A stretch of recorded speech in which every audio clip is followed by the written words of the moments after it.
বোরখা পরে পালানোর সময় যুবলীগ নেতাকে গলায় ফাঁস দিয়ে হত্যা করেছে দুর্বৃত্তরা। ঘটনাটি ঘটেছে ফেনীতে। জানা গেছে ওই যুবলীগ নেতার নাম মুশফিকুর রহিম মিশু। তিনি ফেনী সদর উপজেলার ধলিয়া ইউনিয়ন যুবলীগের দপ্তর সম্পাদক। গতকাল দুপুরে সোনাগাজী উপজেলার আমিরাবাদ ইউনিয়নের সফরপুর গ্রামের কন্যাখাল থেকে স্থানীয়রা তার মরদেহ উদ্ধার করেন। স্থানীয়রা জানান, নিহত মিশু যুবলীগের রাজনীতির পাশাপাশি ধলিয়া ইউনিয়ন পরিষদের চেয়ারম্যান আনোয়ার হোসেন মুন্সির ঘনিষ্ঠ সহযোগী ছিলেন।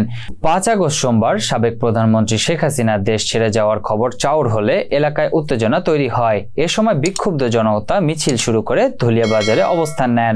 খবর পেয়ে তিনি বাড়িতে আত্মগোপন করেন। সন্ধ্যায় একদল দুর্বৃত্ত মিশুর বাড়িতে হামলা চালালে তিনি প্রাণ ভয়ে পালিয়ে যান।